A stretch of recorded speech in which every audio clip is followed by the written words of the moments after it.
Hello everyone, and welcome back to another episode of Pony Express Radio. I've had a long absence, like 6 weeks or so. I finally won my war against Spectrum, installed the 75-foot long Ethernet cable, so I have returned to all of you like Gandalf with the turning of the tide, precisely when I mean to. How are you, Pete? It's good to be back. Doing good. I am glad that you have a white person's internet now. It's good to hear. Yeah, it's just crazy how just nothing works in the country anymore. Even though you are in the United States of America in a major city, you actually can't get nonstop high-speed internet, in an apartment. It's just impossible. So, what a nightmare. Anyway, so well, before we get started with the very gruesome and grueling stories of the evening, we have to keep the lights on over here. So we must go through our list of sponsors and friends. So from the top, as ever, you guys need to be getting fit for White Boy Summer. It is literally right around the corner. So head on over to Axios Remote Fitness and Coaching, where you guys can get shredded by JD over there. While you guys are at it, we here at the OGC, of course, are fans of Big Tobacco. So be sure to be stocking up on Alp nicotine pouches. I myself recently got my shipment in. I ran out of all my other ones during tax season, so I've restocked on Alp, which of course is needed in these trying times. So head on over to Alp nicotine pouches. While you guys are at it, be sure to stock up on Fox and Sons coffee for all of you caffeine drinkers out there.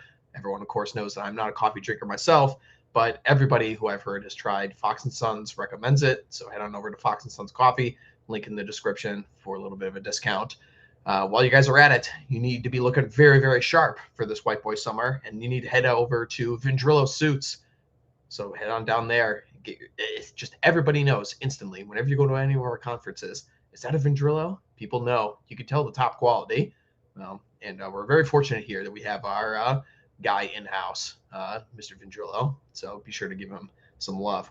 And then speaking of people who need your love, Mr. George Bagby is doing some excellent work over at Tall Man Books, bringing back various books about American history and culture that have been out of print for some time. So be sure to head on over there. He's got quite the catalog of books that you guys could stock up on these days. There's no better man in our spheres to go to learn more about American history than Mr. George Bagby. Alrighty. So well, Pete, I guess we're just going to dive right into this one. I wanted it to be us, the old gang, the old team back together as I'm coming back, after my long league of absence. But we got to jump right into this awful, awful story coming out of the UK. So we're not going to show the body cam footage here. No doubt that other people have, covered it and you people have seen it. If anybody doesn't know what we're talking about, of course, we're talking about the awful Henry Nowak case out of the UK. If people don't know too much about the story, I highly recommend our good friend Millennial Woes. You guys can go over to his Substack, where he has written a very, very extensive piece covering all details of this case and the trial that just took place. Now, this happened back in early December of last year. And the reason this is coming out now is because the trial has been going on, which the first thing that stands out to me is just how much quicker like the UK trials go on like over there than like in our own country. Like it takes like years. The funny thing about this too is that while this is going on, literally just today they did the jury selection for the Carmelo Anthony case. Everybody remembers that last year, the Austin Metcalf and stuff, where of course, the usual suspect just stabbed a guy right in the chest, and the jury selection for that trial is just going on today, and that happened. Was it like 2 years ago now or something, like maybe a year and a half or something. I don't know, but anyway, so really, really haunting photo here. Of course, this picture is AI generated with the claw demon hand up at the top right, but this is definitely directionally and spiritually correct, right? This is just the demonic hand of the British state reaching down and handcuffing a poor white guy who was guilty of the racisms, apparently, as these cops came in. I mean, the first thing that stood out to me right away when you actually watch the footage of this case is just, why are they going about handcuffing this guy? Like the racism, the very dangerous offense, they just immediately go in, the cops assume absolutely everything that the Brownoids called in at the very first place. We're going to believe these guys 100%. This guy was just running around in the middle of the night, just ripping off people's turbans because that's what people do, apparently.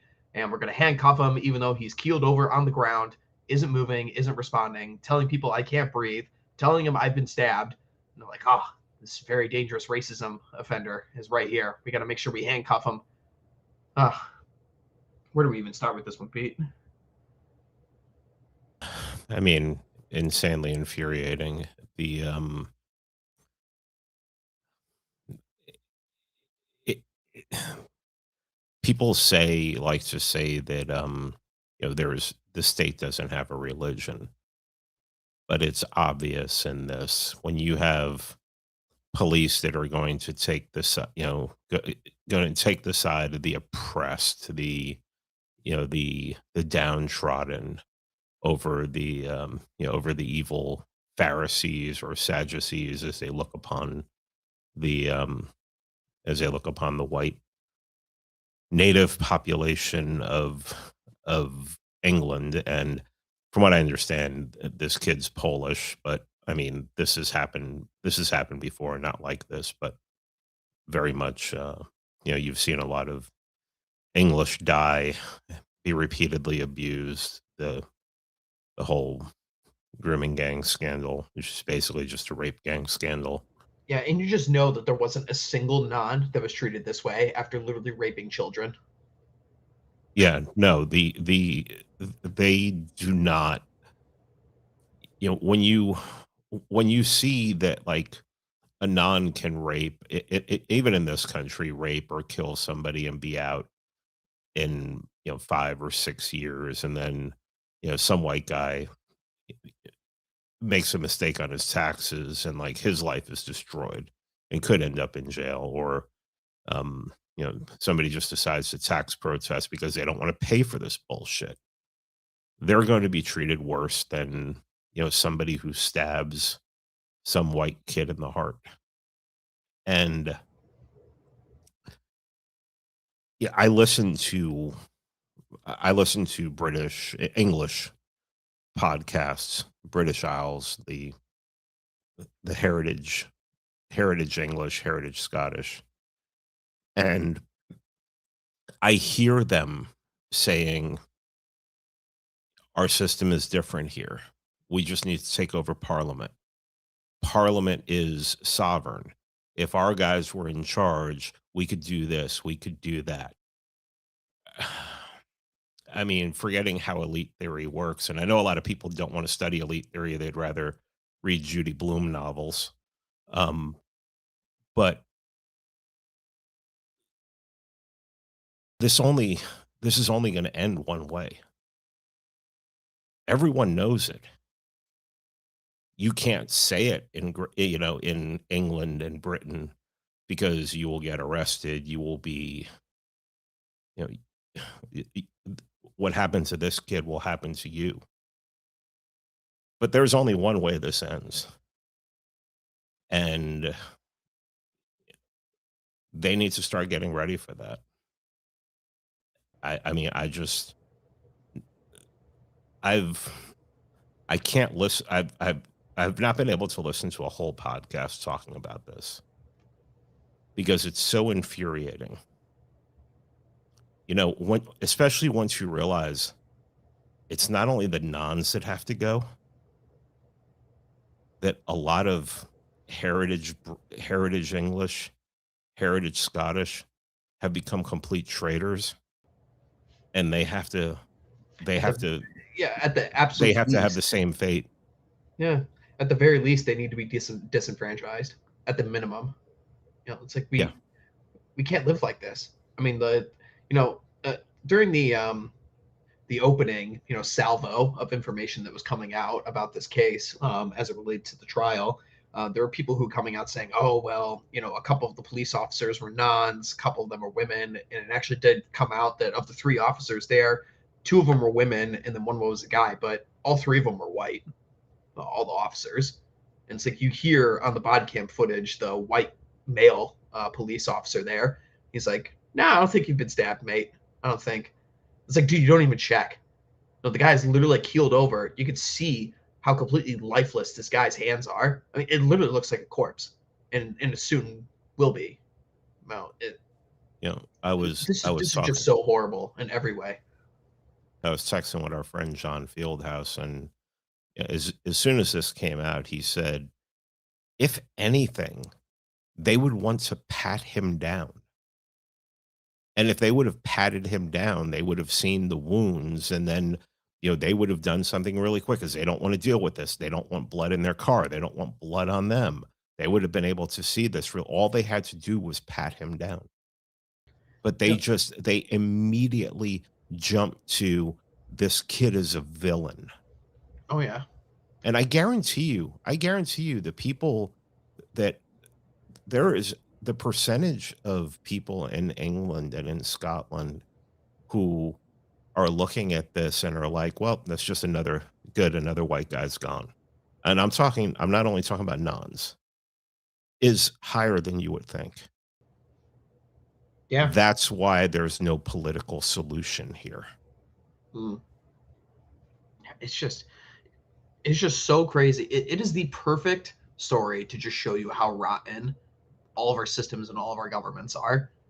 And we have countless stories basically exactly like this in the United States. I was mentioning the Carmelo Anthony case at the start of this, which is going on right now.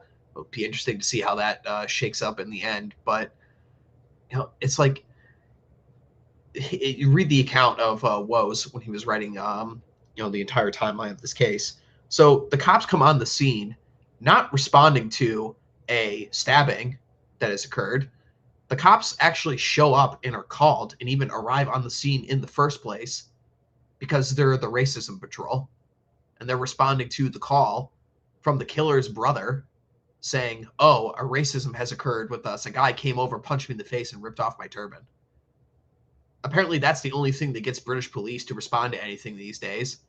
Couldn't possibly be the epidemic of people stabbing each other every single day in London, or the hundreds of thousands of young British girls who have been raped in the most graphic and horrible ways imaginable when you read some of these accounts that Rupert Lowe has come out with his grooming gang inquiry.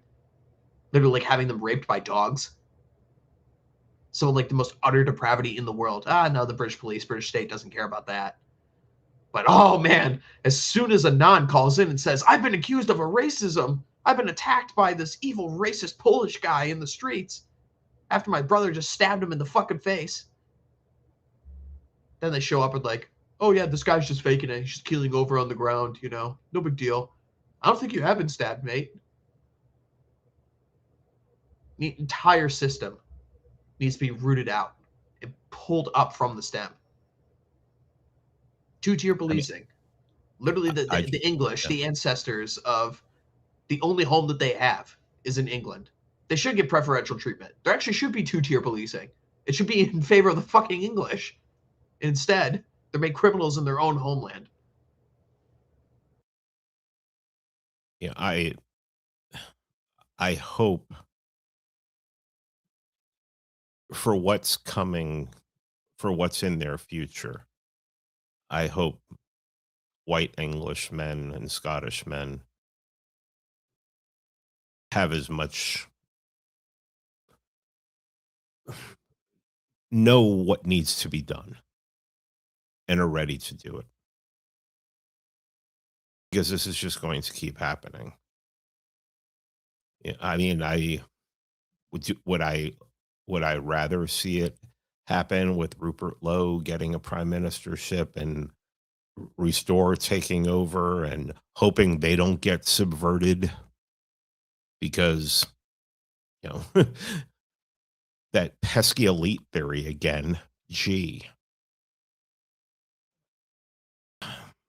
you know, there's only one way out of this for Europe. They've been overrun. This happened in Spain in the 8th century. And they they knew what they had to do. It took them it took them a very, very long time to do it. But I think that if the Anglo remembers the Saxon part and embraces it, this can be done a lot quicker than 750 years.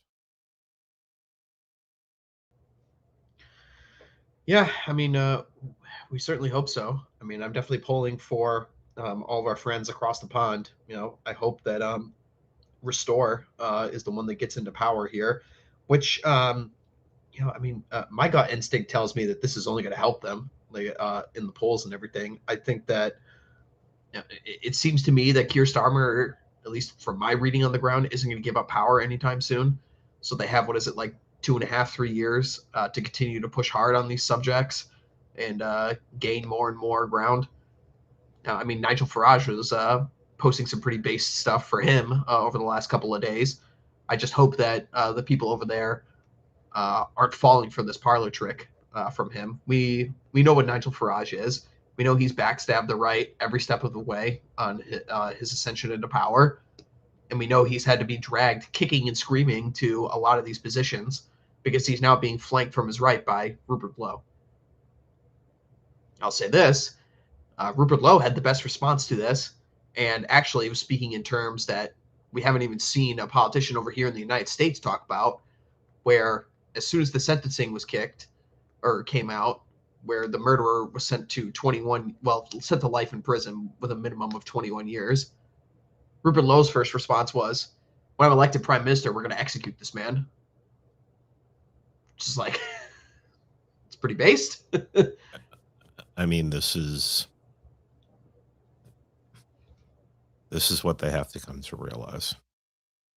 It's just otherwise they're done. Otherwise, I mean, it's amazing to me, like how Camp of the Saints just. I mean, it is just a prophecy. Oh yeah, 100%. It was just a prophecy, and it's happening in every Western country. Every former, well, let's put every Christian country, most former Christian at this point. Mm-hmm. The I think one of the things that we could take from this as Americans, and then also people over there in the UK, as this story is making plenty of waves, the job for all of the people like us is to flank everybody who is a normie conservative, civic nationalist, boomer con. Our job is to make this story exactly what it is. This is a racial story. It's 100% what it is. It's a racial story in the sense of you have a group of people in this country and in all of our countries who shouldn't be here. It's racial in the sense that there's two tiers of justice systems, where in the UK, a country that has an substantial increase in stabbings ever since you've allowed these people into the country. They get two tiers of justice where they are allowed to carry knives and swords on their person, but the British have been disarmed. Can't have guns, can't have weapons.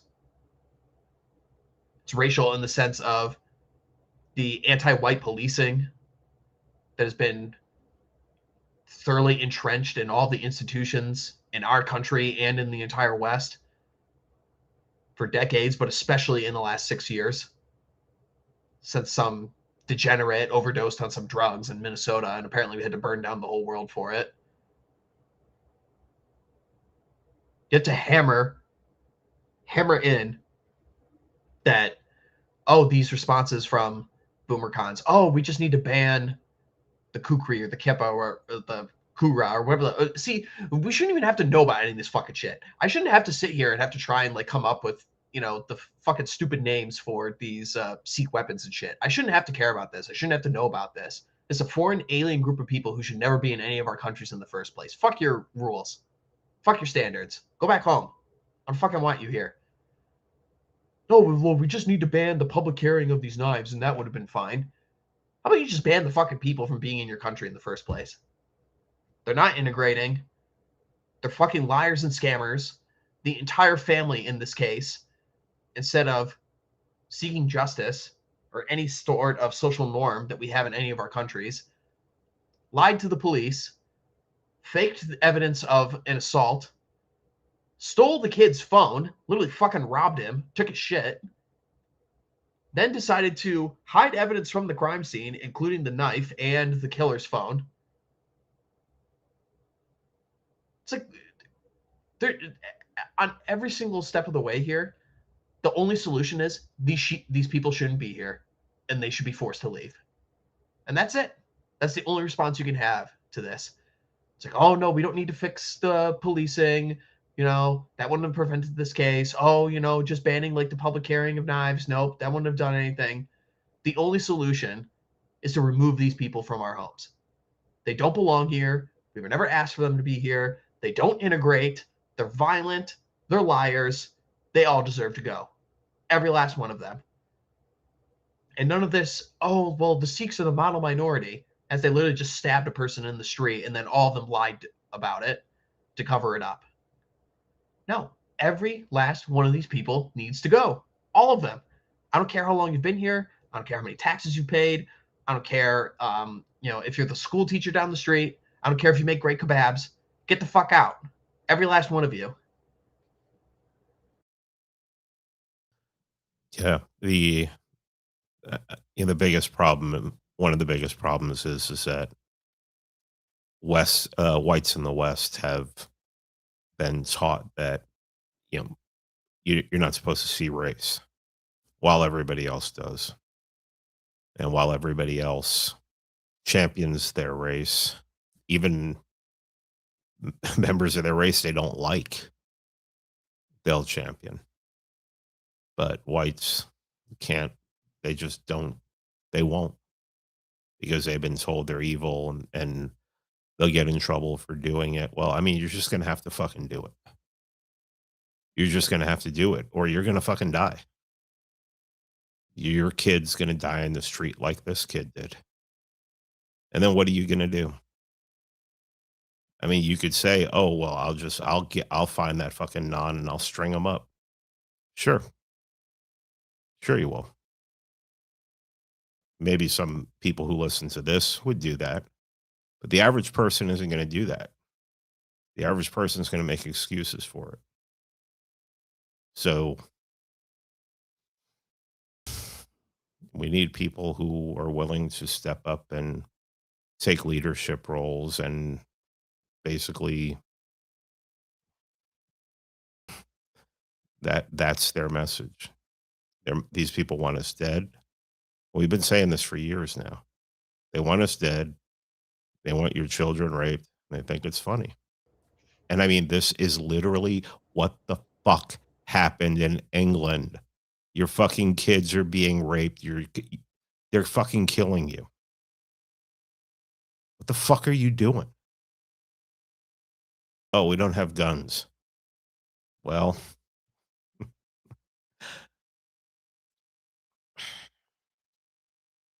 It's just, I gotta stop. yeah. It's also just so important for people in situations like this to not accept breadcrumbs from various people. Not just like in the regime who have all the intention, who have all the incentive in the world rather to see this thing go away because they know it's just such a good issue for us. It's like, oh well, we're going to have the cops who were involved in this story resign. Oh, we're going to have open discussions about banning the carry of ceremonial swords in public. And oh, we're going to have, reconciliation and, payouts made to the family, or whatever, like stupid excuse or stupid breadcrumbs they're going to throw you or something, or any of these other fucking losers on the online right as well, who will tell you shit like this, where it's like, oh, well, you just got to take the little wins, just take what we can get, guys, and stuff like this, inches, like long march kind of shit. It's like, no, constantly push, constantly put this in their face. Compare this to George Floyd. Use all the tactics that you can at your disposal. Do it. The guy literally said, I can't breathe in the video. It's just the most clear comparison to St. Floyd that there ever has been. Use it. Make the people defend this. Shove it in their faces. We need to get every last inch out of this.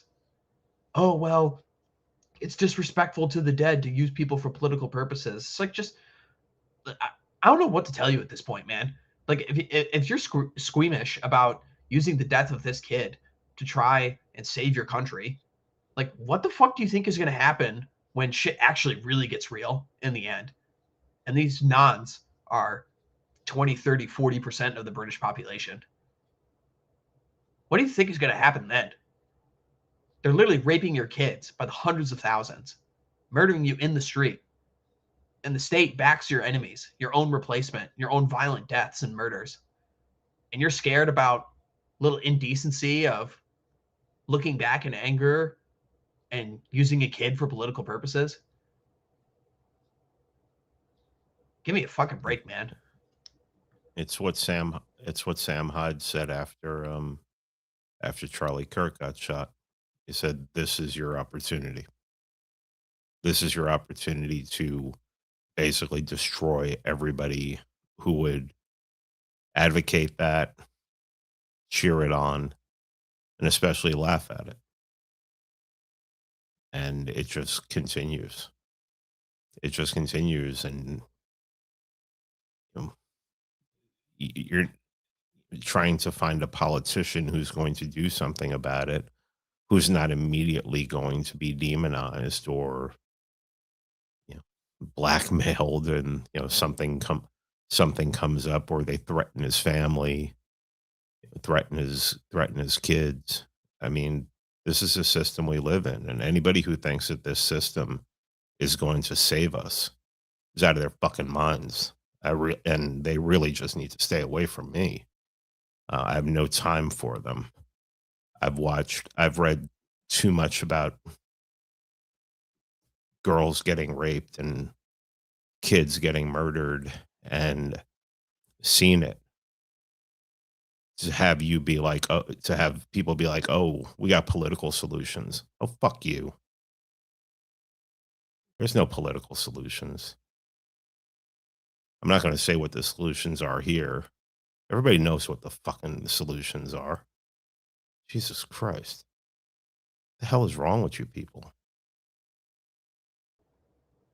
The response to all of these arguments from everybody who's just trying to say that, who's trying to prevent you from doing the obvious thing here, getting rid of all of these people, removing them from our homes. You were never asked. It's never worked out. It's done untold damage to us financially, socially, literally people losing their lives, or worse, in the case of many of these young British girls. Anybody who is trying to prevent you from doing what action needs to be done here, the response just needs to be, I don't care. I'm not having an argument with you. I'm not having a discussion with you. I'm not trying to, be like, oh, well, what about this or what about that? It's like, no, you're wrong. You're my enemy. I'm right. Filled with righteous anger and fury for the things that have been done to people by a regime that hates us, hates all of us, in our own homelands, in our own countries, seeks to disenfranchise us, seeks to remove all of our agency, take our money away, take our lives away, take our livelihoods, take our families, our God, our culture, everything. Take everything from us. Fuck you. I don't care. We're doing this. And that's it. Let's go to some of the footage of various protests that have been breaking out across the UK in response to this horrible case. Here we go. The British riot police out in force, preventing those very troublesome actors who are upset about the fact that their country is being invaded. Kids are getting stabbed in the streets. Young girls are being raped. They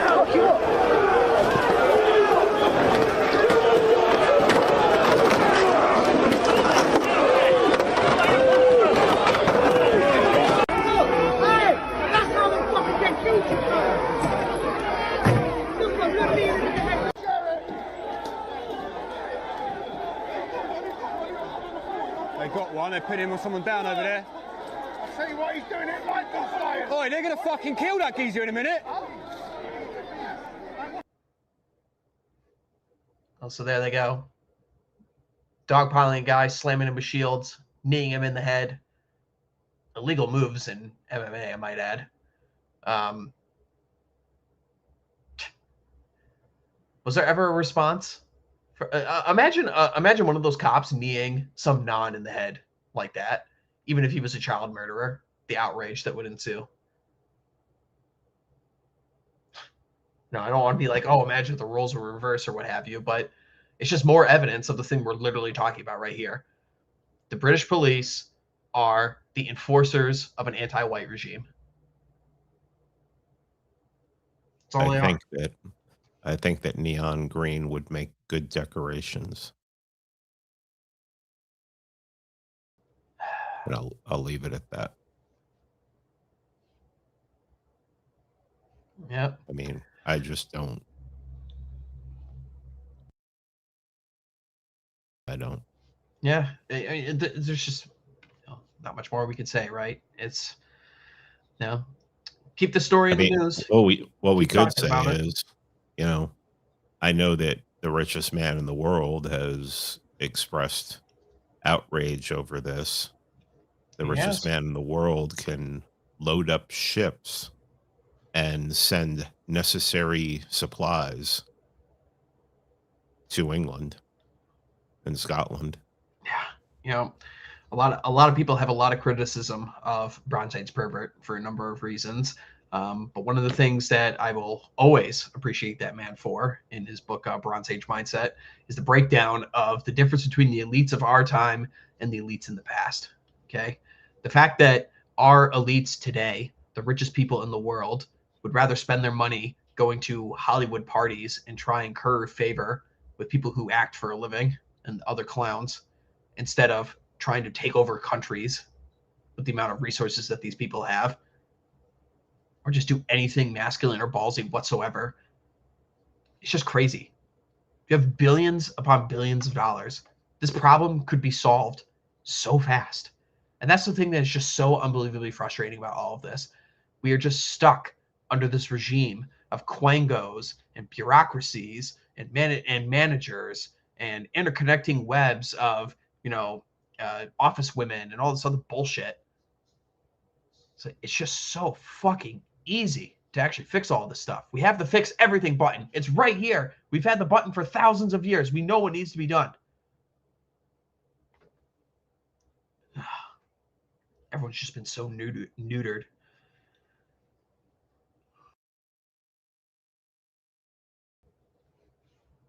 The bright side that we're not, and when we scream at people for refusing to read elite theory, because we know that this can't be done without them. This can't be done without elites stepping up. And just keep reading whatever. Yeah, don't bother. You're not part of the solution. You're just, you're part of the 80% when it comes to Pareto. Yep. All right. I've had enough of this story. Why don't we move on here? So, Pete, there were some primaries this week. We got the midterms coming up here, of course. And then this last week, there's been some interesting results. This wasn't really mentioned last week, but the one that really caught everyone by surprise as to how much was the Ken Paxton and John Cornyn primary from last week. And John Cornyn received $100 million from the GOP, money well spent, and got his ass handed to him 80-20 by Ken Paxton, which is nice to see. That is nice to see, and I really do hope that Ken Paxton goes to Washington, D.C. in a frame of mind of, really wanting to change, but wanting to do good. But the problem is that, one, the system doesn't allow that, and two, basically Congress has been neutralized. I mean, what do they do? They literally do nothing. They have a 9% approval rating. Um, they're not passing any laws except, like hate speech laws, stuff like that, voting on stuff like that. Anti-Semitism task forces. Yeah. So, I mean, what's he going there to do? That's my question. I mean, we've said this over and over again that, you get, if a president gets into power and he has a Supreme Court and he has both houses of Congress, well, what do? You push through everything that you possibly can. Well, we haven't seen that. We've seen everything be done by the stroke of a pen, which can be reversed by the stroke of a pen. So I'm glad that John Thune is out of there because, I mean, who knows how many kids he's raped allegedly. But, in his, I think, 6 terms, what was that? He was there 36 years.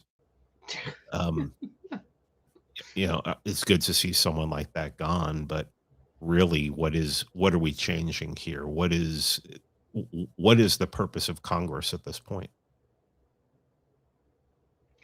I mean, the system really is just crying out for the Caesar figure to just come in and dissolve the defunct Roman Senate, and just rule from the executive. I mean, we obviously know Trump is not the guy to do that.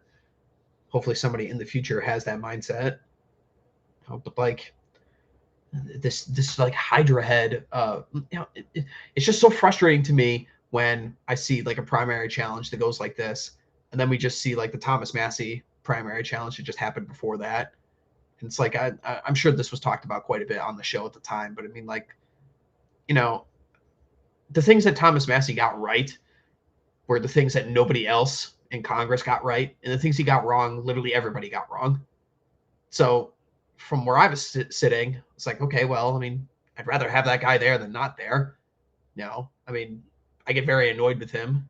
I think his grandstanding and stuff is out of time, basically. He comes from a different time when our politics weren't so existential. But then, like, I still see people like Lindsey Graham about. It's like, dude, how hard could it be to primary that guy? Seriously, like, who fucking likes this guy? And I don't know. So it's hard for me to get really excited in situations like this. And like the thing about Ken Paxton too is like the guy's announcement for why he was going to primary Cornyn was, oh, well, he's not voting for the SAVE Act, so I want to get in there and be sure to get it passed. And I'm just sitting here thinking, it's like, do the Republicans even have a chance in the midterms if the SAVE Act isn't passed? I know there's been like some interesting results with the various like redistricting and stuff like that, where they're just getting rid of Democrat seats and everything like that. I'm like, yeah, that's interesting. I have some questions about that as to why they're deciding to do it now, because don't tell me for a moment that the Republican Party just decided to become based for a second. I don't believe that for a fucking minute. So I don't know what's going on with that. Well, I mean, considering Congress doesn't do anything, the governors are way more important at this point than these national elections. Mm-hmm.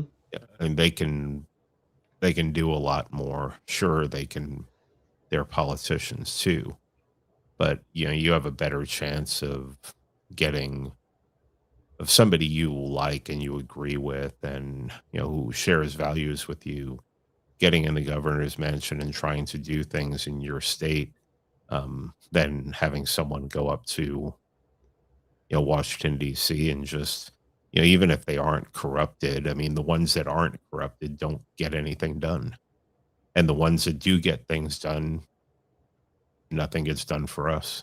And at this point, nothing gets done. So, I mean, it really is kind of crazy how the Trump administration has passed one piece of legislation in almost 2 years. That really is wild. Yeah, I mean, there is the way this form, people are fighting to save this form of government, because nostalgia, whatever it is, some kind of. Nobody even gives a shit about the nostalgia, and people talk about that. They feel it in the air. Everyone's talking about how the 250th anniversary of the signing of the Declaration of Independence is coming up, and nobody gives a shit. And it's like, yeah, there's a lot of reasons for that. And the most obvious one is that there's fewer Americans here than ever, especially compared to 50 years ago when they had the 200th anniversary, which I'm sure some boomers are still around that remember that. That's the obvious reason why nobody gives a shit. But the other thing, too, is like the country's in a bad spot. It's in shambles right now. It's on the edge. It's sitting on the edge of a knife. Like, what's there to be like super excited about right now? It's like, oh, great, we're at war with Iran. I was told that by arresting an anti-white South American dictator and his wife that we were going to be getting 99-cent gas. Well, that was a fucking lie. It's just, God. He had the whole anti-white thing. He was anti-white. That's why we had to do it. Yeah. How many? I'm sure that phrase was uttered in the Situation Room when they gave him the green what percentage of the people who wrote all the anti-white books in the last 15 years were Venezuelan? Yeah, exactly. Oh, weren't they like 90%? Oh, never mind. But then you go to war for them, and we get $5 gas. It's like, it's like I'm not even like irrational about this in the sense of, if the actual trade was, and this is like the people who, you could always tell the people who lie to you. These are the people who say, well, when you're with them, you win, right? These people, they always tried the same tactics. Like, well, you see, if we go to Venezuela and if we go to Iran and if we do all these things for these people, then we'll get the SAVE Act. And it's like, look, we've done all this stuff and we're no step closer. And the country is in a shittier place as a result of it with no end in sight still. I mean, how many fucking like peace treaties have we had and then gotten destroyed and then left? I mean, Dune was so crazy. I was talking about this in the group chat, Pete, but I'll tell everyone in the audience here, right? Okay. So as everybody knows, after tax season, I take some time off for some R&R and I go and travel. I do it every year, okay? Because when you're going 1,000,000 miles an hour during tax season, you need to have a fucking break afterwards. And it's just amazing to me outside the United States how literally everybody is just openly talking about how Israel controls the government of the United States. Just out there in the open. Anyone. The guy working at fucking McDonald's, you talk to him like, oh, you're an American. And, oh, you're an American? It's like, what's the deal? Netanyahu's got Trump by the balls. And it's like, I don't want to be in the position to be abroad and, have to talk about the state of my country to everybody and be like, because it's like I'm a foreigner. It's like I want to be repping my team. I want to be on my side. And be like, yeah, no, I mean, yeah, well, it's not really like that. But, how can you argue with them at this point? So we're just dragged around, literally by our balls, by this tiny ass fucking country with no natural resources, but just so happens to have blackmailed basically all of our politicians. Or some of them are retarded enough to believe dispensationalism. It's just so fucking crazy, man. Yeah. And then, it's like, we hear, I know people who are like, hey, man, I know someone who worked in the first Trump White House, and they said, Trump's working for us, man. And things are getting better. It's like, motherfucker, I've worked for huge companies before. I've worked for huge bureaucracies before. Do you know how many people have worked for a huge company and on Friday they've been like, man, it's payday. This is great. The weekend's here. And all of a sudden, company doesn't exist anymore. You don't know shit. The person who's working in the government doesn't know shit. Don't fucking listen to them. They don't know what's going on. They don't know someone's motivations. They don't know how great everything's going. Shut the fuck up. You don't know shit. Right? I don't want to hear it anymore. Oh, well, everything's going fine. The border is closed. That's great. And now the fucking fentanyl is coming through the Canadian border. What are we going to do about that? H-1Bs are down. Great. What are we going to do about the ones we got here? And we've heard. I'm tired of being told to accept scraps.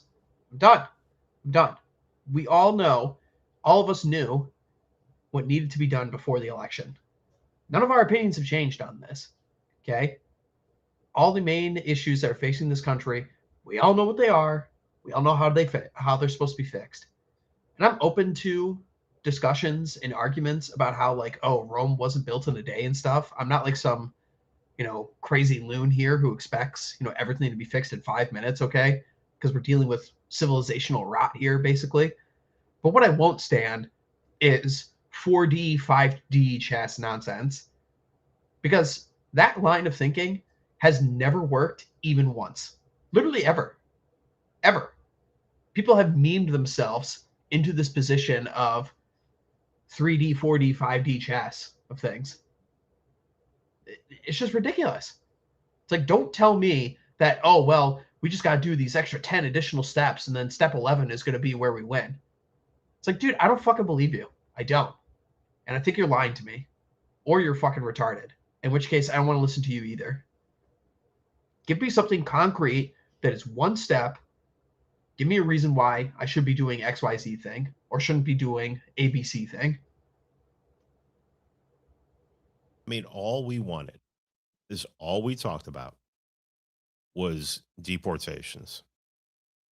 While you're signing all of these executive orders, you could have executive orders that just absolutely go after companies that hire. Be like, if you hire one illegal, we're taking your company away from you, and we're going to auction it off on the county courthouse steps to the highest bidder. You cut off all funding for them. You have to show a birth certificate in order to go to a fucking hospital, to get anything, to go anywhere. At this point, that's the way you stop this. I mean, ICE going through towns is good. It makes people feel like they're doing something. But that's not how you get mass deportations. You got to get people to want to fucking leave. That's the way you get 10, 20, 30, 40 million people to leave. You cut them off.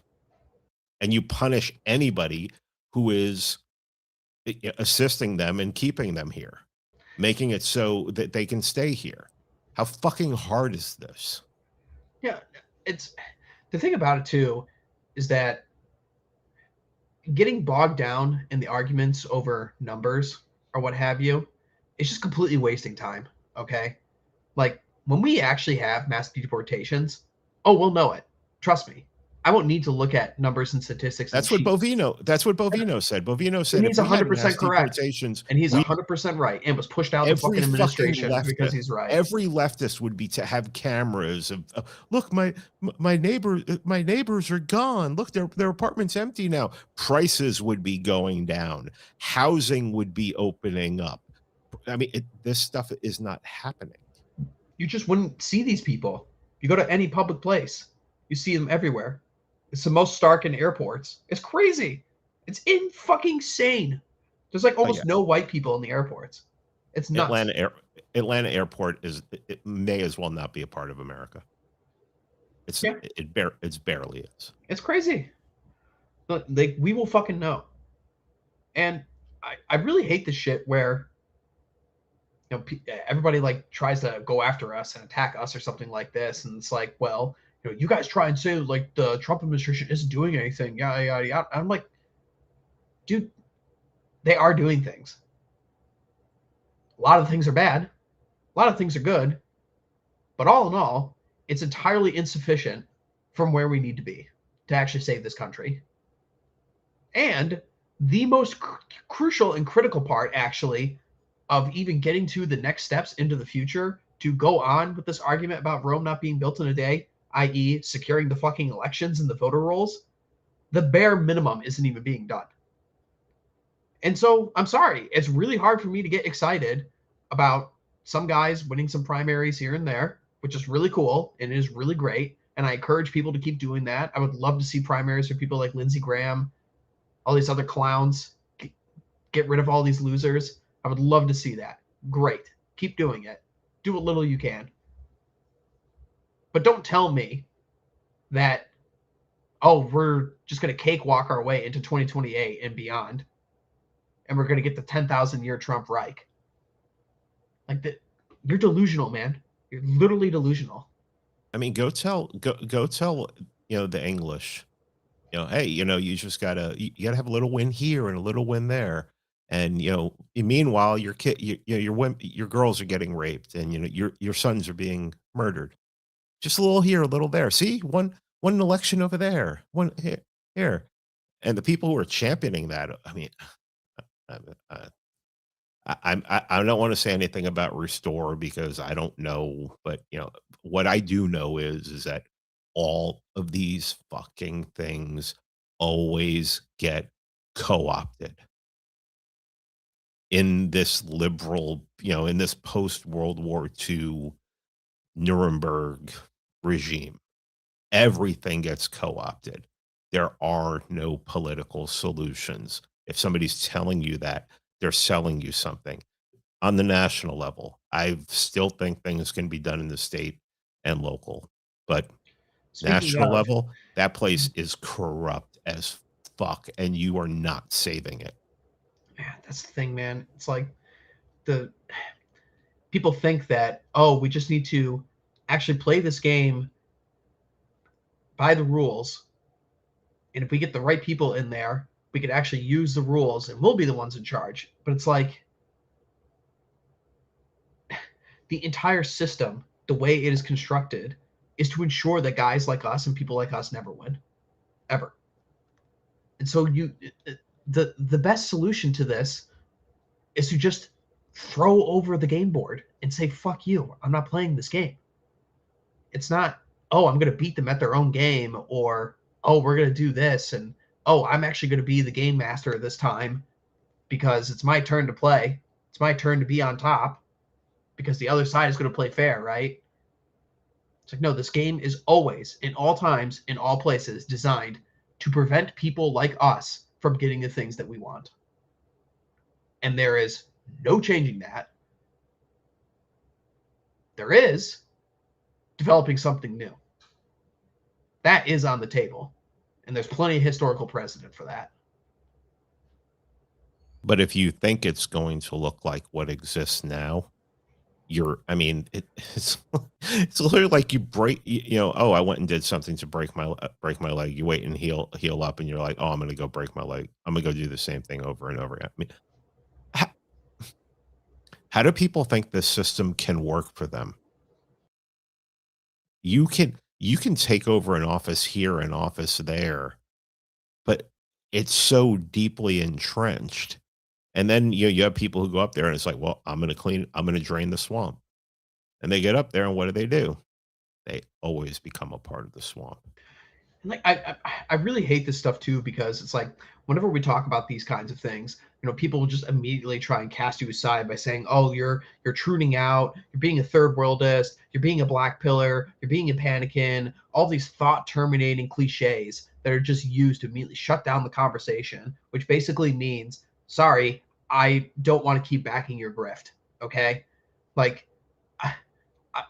I want our guys to do things productive.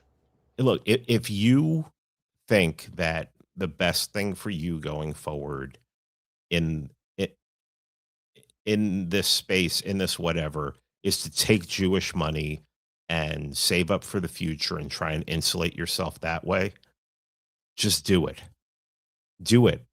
You don't have to fucking insult everybody else. Just take the Jewish money. Just be a good little goy slave. Okay? Take the Jewish money. Be happy. Go try not to blow your brains out when you realize exactly how guilty you are for doing it. Leave us the fuck alone.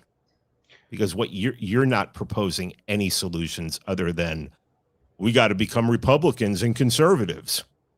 It's basically what these fucking people who talk about, oh, you're tuning out, you're panicins. You got to become Republicans and conservatives, which means you get to be some of the gayest fucking people on the planet. Yeah, that's the thing too. I mean, like, there's a difference between strategically using the Republican Party and the conservative label as a cover for doing stuff at the local level. It's like, what are you going to do? Run as a libertarian? Lol. It's like, yeah, I get that. I understand it. Sometimes, we got to use the tools that are at our disposal, okay? That's different than saying, oh, I'm going to become a huge supporter of the GOP now and back everything that they do, including all the most awful people in the country. And look, one of these days, after you're finished taking the Jew money, you may want to detransition out of being a gay Republican. It's going to take some effort. The detransitioning process is going to be hard. But I mean, you're the one who chose to transition into being a goy slave. I'll help you, but you're going to have to, you're going to have to show me that you've really changed. You were born gay. Enjoy it. I mean, these people are so, these people, you know, I've gotten to the point where I don't think any of them are true believers. I think they're just in it for the money, and I'm happy for them. There's definitely a lot of people. Take all the fucking money. Take it all. I understand it. Like, I really do. There are people in our thing. I understand the economy really sucks. I understand impositions for other people who were early adopters in a lot of these things and got their lives ruined back when doxing actually used to mean something and got hit pieces done on them, and their lives have been ruined. Like, I get it. Okay, I understand, but don't try and tell me that I got to be exactly like you, or therefore that you have like control over what we're doing here, or what have you. It's like, no way. I'm not playing that game, dude. Absolutely not. Yeah. Now back to our topic about the primaries. We intentionally started with the Senate one first. That was interesting, and now we're going to go something even a little bit more local, which is interesting. Let's pay attention to Iowa for the governor's race. This was interesting. This Zach Land, I don't know quite how to pronounce it or what have you. The interesting thing about this case here, this Randy Finestra character was backed by Trump. He got the Trump endorsement, but he was actually defeated by this Zach Land, I'm just going to say Land character. Now, what's interesting about this guy, some people might recognize him because he was actually on Tucker Carlson's show 4 months ago. And in that episode, he was talking about the issues that Iowa is facing with illegal immigration, most notably through the big farm corporations that are buying up all the family farms and stocking them with illegal migrants and taking away the historic livelihood of native Ohioans or Iowans. Is that Iowans maybe? And maybe that's how you pronounce it.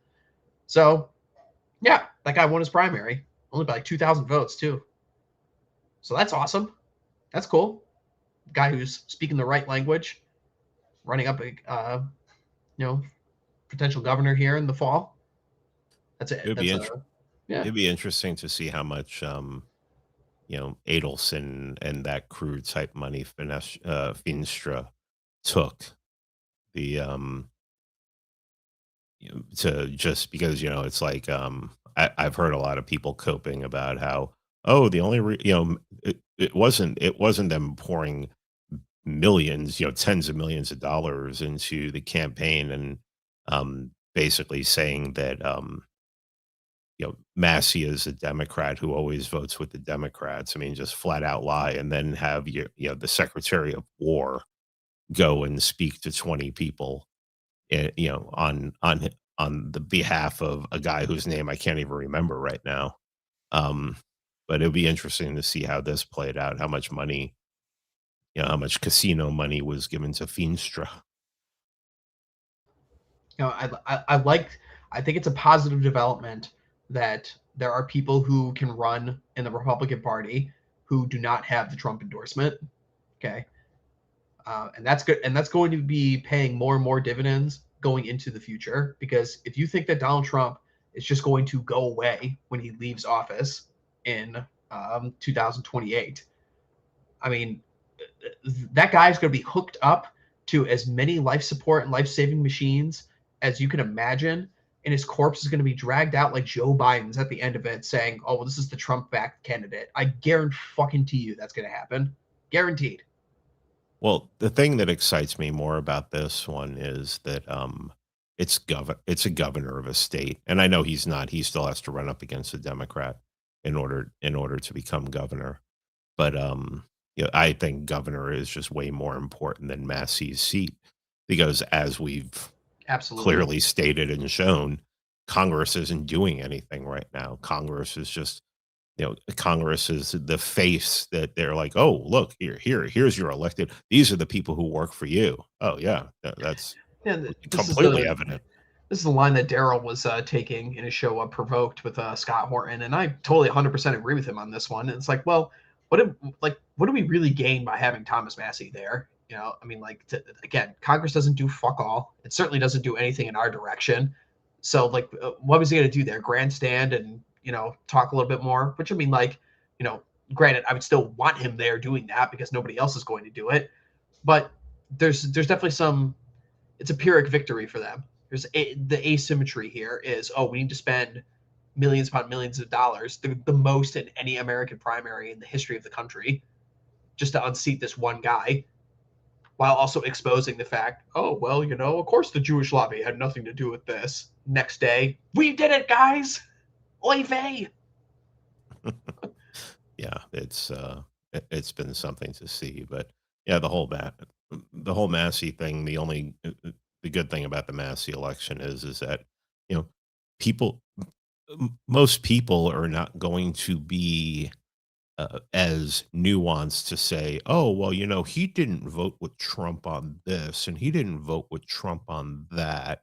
And in most cases, it's like, show me a president he did vote on with like spending bills and things like that. Um, which just isn't an argument. I mean, it's all about Jewish money. It's all about the fact that we're an occupied government, and more people are seeing that. And as somebody who believes in elite theory, I wouldn't normally care about people seeing that, but I also study my history, and my study of history tells me that for some reason, when it comes to this one group, when the peasants start to notice them, change is on the horizon. And it's definitely one of the more positive developments that has come out in the last couple of years. And this is something we've been tracking from the very beginning. And everybody would know this if you actually go outside and associate with people on a daily basis, okay? Which is just always what's so crazy to me about other alleged right-wingers on our side of things who just before the election in 2024 were obviously talking about the influence of the Israel lobby in the United States, okay? But as soon as Trump gets into power, we're like, oh no, guys, we can't talk about this anymore. Talking about that is a Candace Owens conspiracy theory, yada, yada, yada. Just everybody that you talk to just talks about Jays now, talks about Israel, makes jokes about it, like nonstop.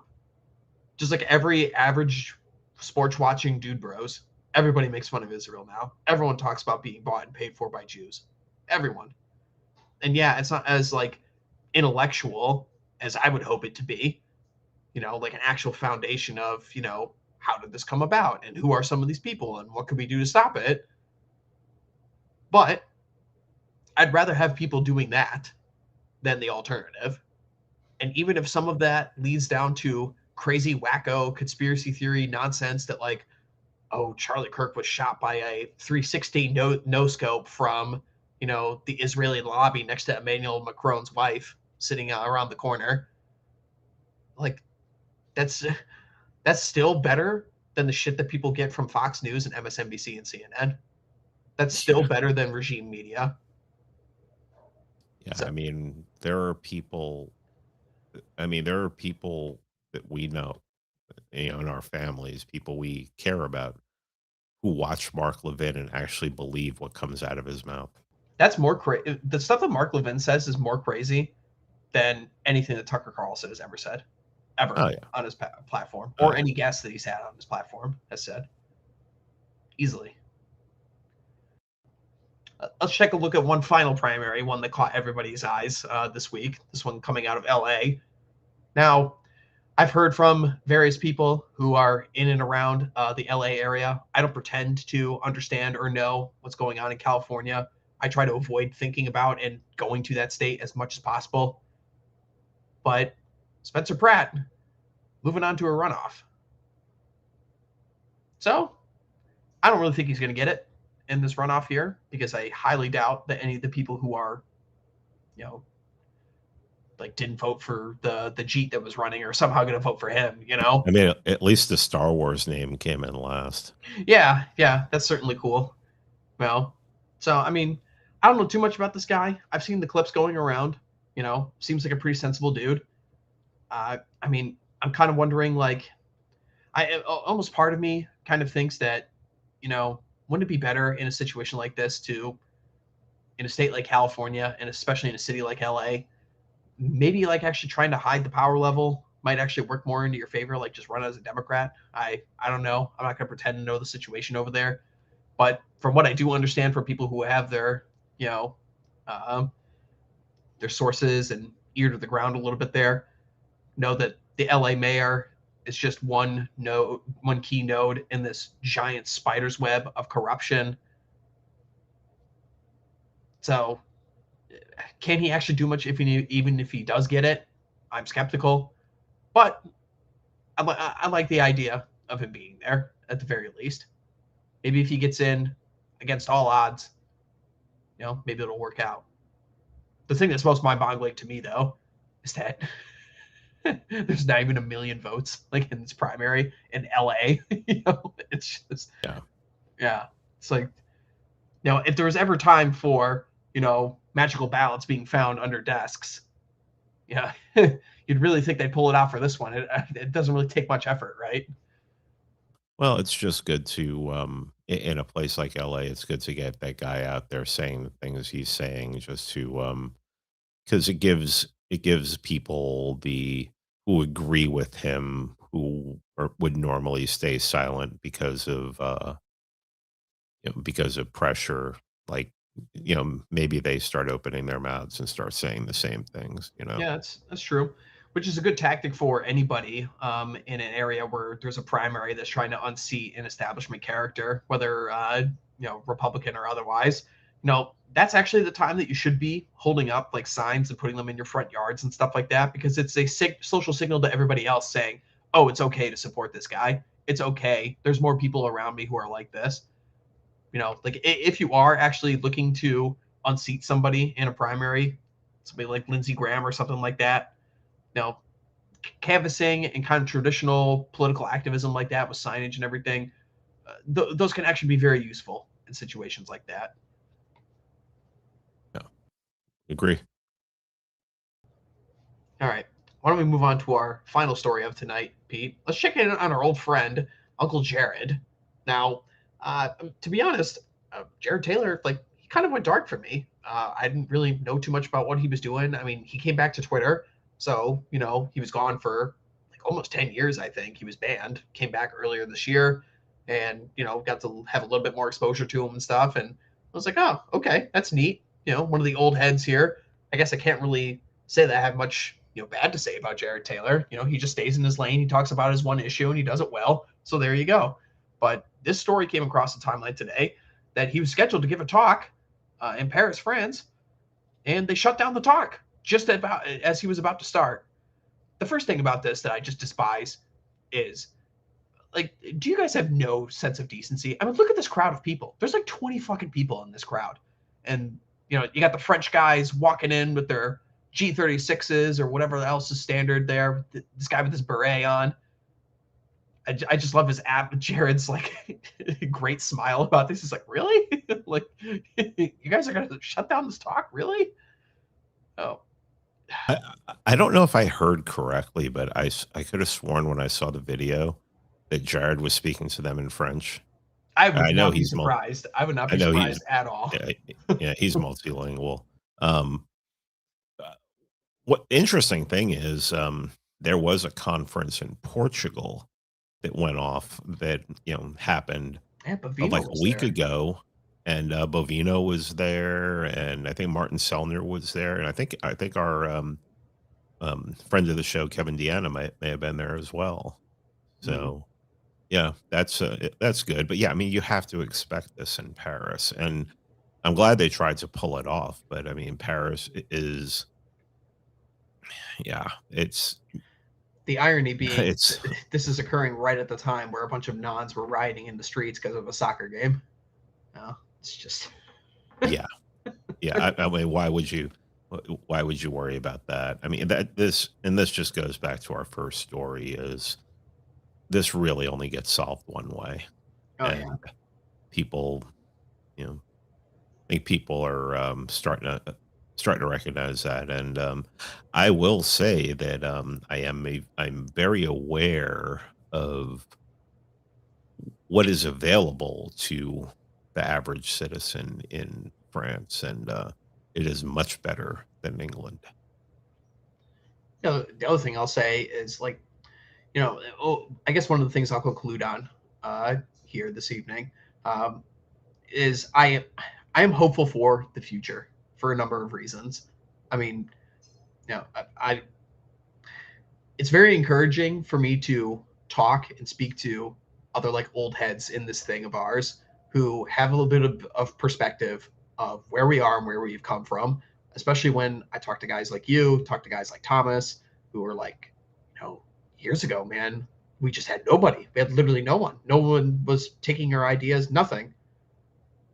And now just like the kind of quality of people that I meet at our various events and meetups or just it's crazy. I'm very, very impressed with the caliber of guys that I meet all the time in our thing. I mean, you just look in this picture. He's some, he's there's no fat guy in this picture. Look at all these chads, these blonde and brown haired chads sitting here listening to Jared Taylor in France. I'm hopeful. I'm hopeful for the future. Our enemies are going up against nature itself, the actual state of humanity and human beings, what we actually are. We have in-group preferences. We have nations that belong to us. We are allowed to control our own destiny. Yeah. I mean, I just see the cracks forming all over the place around this regime, and this thing just cannot last. And I think it's going to be especially interesting over the next 10 to 15 years as more and more of the boomers die off. Yeah. No, it's we are moving in the right direction, but that direction is barely it is I would argue is not political in any way, shape, or form as far as like electoral politics and things like that. Especially on a national level. But you know, you still have people that are holding on to that, and I understand why. They don't want to do anything other than post on Twitter and tell people to vote.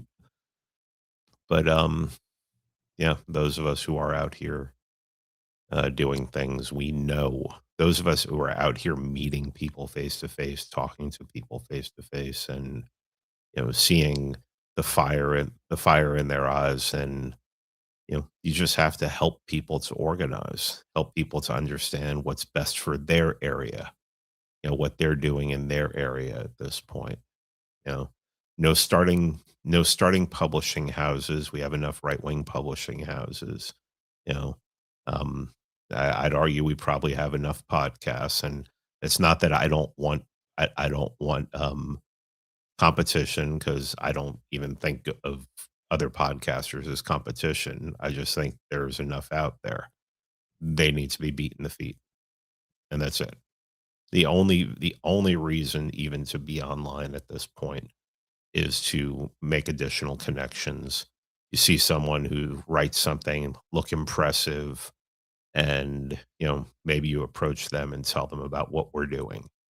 I think we're at the point now where it's like, don't contact us, we'll contact you. And if you contact us, well, you know, we'll try to get back to you. But we're busy and we're doing shit. And I think that's what people need to be doing. So yeah. Yep. Things in the real world, things in your community, things in your area, things with men you trust. Form your manaboons, form your groups, form your alliances, form your bonds of brotherhood. Only way we get out of this. All political change in the history of the entire world was done by small groups of men who would put down their lives for the guy next to them. Get to it. Amen. It's our only hope. Amen. All right, Pete. Let's tackle these super chats and then we'll get out of here. All right. Let's do it. Our very generous audience here, as ever. Okay. Starting at the top. $20 from Star Colonel Francis E. Deck for $20. I've bested Solid Snake, the white pedigree male warriors of Clan Deadly Touch, Torrential Spider, have won the day. We shall take all your typewriters and with our improved Taboon needles become ill Clan. All right, there you go. How long did it take him to write that one? Probably a long time. I'm here for it though. That didn't sound like AI. That's true. Solid Snake 1964 for $5. He says, I've been beaten to the first super chat. Apparently we have a once a month Indian topic on our beloved slop show. Wonder what next month's will be. Salute you, gentlemen. Well, I wish I could live in a world where I don't have to talk about these characters. No. But yeah, unfortunately. Real Americans. Yes, you are indeed a real American, sir. Solid Snake for another $2 sends, apparently YouTube censors the word Indian now. I mean, I just think they should be censored literally everywhere. So, you know, maybe YouTube's onto something. Let's see. The only woman who listens to the show, our favorite woman from Down Under, Mrs. Dawn Browning, thank you very much, sends us a $50 Australian super chat. And it is a anthropomorphic hippo in a gamer chair that turns into a Power Ranger Megazord or something like that. So I dig it. All right. Thank you, Dawn Browning, the only female who listens to this show. Thank you. Manayud Sushi, frequent super chatter here, sends us $10. It's interesting when I'm listening to like other guys' shows in our thing. Like I'll go listen to Orange Show or something like that, and I'll see like one of our guys like super chat there, and I'm like, Oren, you're stealing our guys. Come on, give us back our audience. This is ridiculous. Send them back our way. So for $10, he says, the supreme function of statesmanship is to provide against preventable evils. Enoch Powell. Wow. Truer words have never been spoken. Boy, has that guy been vindicated on literally everything. He should have a giant statue akin to the Statue of Liberty sitting there in London when this is all over. The English Cassandra who tried to warn but was not listened to. Yep. Very true indeed. Sorry, I had to cough there for a second. All right. Our good friend, the American Southwest, who's been showing up on American Spirits on Monday, talking to our good friend, Mr. George Bagby. Everyone go listen to the American Southwest. Bernalillo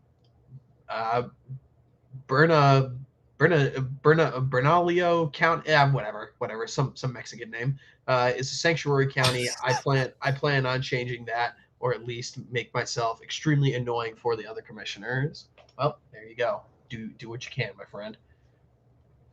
I'm reminded of that line in Office Space where it's like Naga, not gonna work here anymore.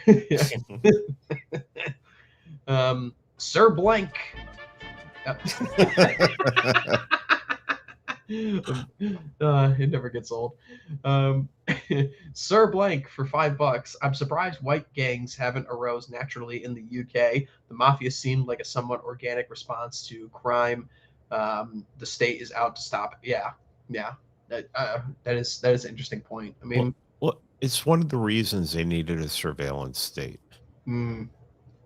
Because when people start to do that, I mean, you can meet in pubs and probably talk and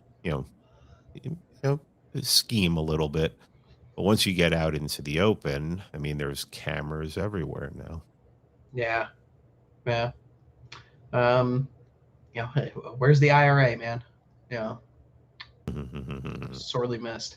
Menu Sushi again for $5. My loyalty goes to whoever does not kiss the fucking wall. Well, it's definitely a good place to start.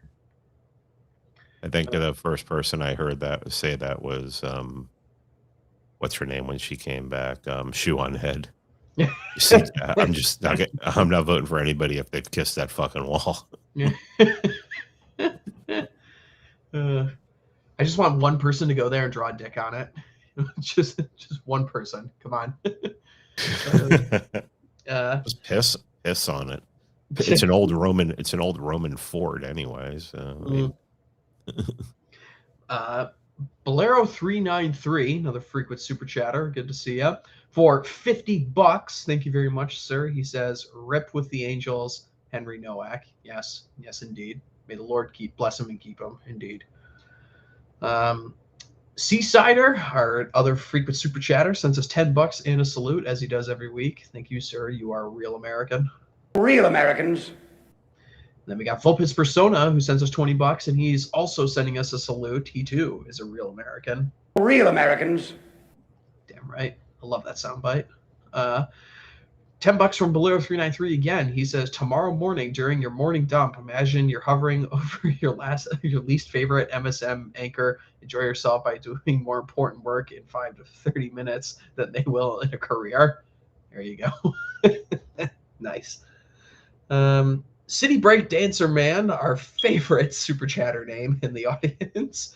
For $5, he also sends us a salute. Real Americans. Yes, sir, you are indeed a real American.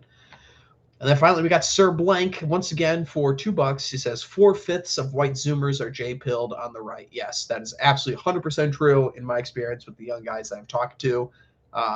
It makes me hopeful for the future. They're never winning these people back. They're just not. I've never met a person in our thing, aside from like the most obvious like person who was grifting from the very start, like a Lauren Southern kind of character. I've never ever once met somebody who like gets into our thing and then like relapses and goes back. It's like there's just no way. I'll wait until we stop recording. Throw a name out there. Fair. Well, anyway, that's it on the super chats. Pete, where can people find more of your stuff? Pete Quinones show just dropped episode number 14 with Mr. George Bagby on the lead up to America's Civil War. We talk about one of my favorite, who I think is the greatest political thinker in American history, in the episode that we dropped tonight, John C. Calhoun. Nice. So I was very excited for that, and it was one of those ones where I was just sitting there listening. Where it's like, I'm not interrupting him. I'm learning. Oh yeah. Bagby's like Thomas. You just wind him up and watch him go. Awesome. Sir Blank sends us another $2, and he says the last fifth are literal homosexuals. Yeah, that's very true. I was gonna say, what's really weird is sometimes I'll just scan random YouTube videos, and whenever I see like young black Zoomers, they all sound gay. Faggot. Yeah. They all have like this gay affect and gay reactions, like when they do reaction videos to something or something like that. It's really odd. Yeah, I don't know what that is. It's got to be like the kind of media that is pushed to them that they consume. It's kind of like the same thing when you see obviously like very, very lower class whites imitate blacks, like in the so there's definitely something to that. Alrighty, everyone be sure to check out American Spirits on Monday, Chapter House on Wednesday, Pony Express Radio on Thursdays. Check out the OGC website, join your local OGC chapters. There's plenty of them out there these days, all doing amazing stuff. Go meet fellow like-minded people, fellow based friends. Check out all of our sponsors. We'll be back here soon. Everyone have a good week. When I pass on my good genes to my sons, they're going to join the Old Glory Club.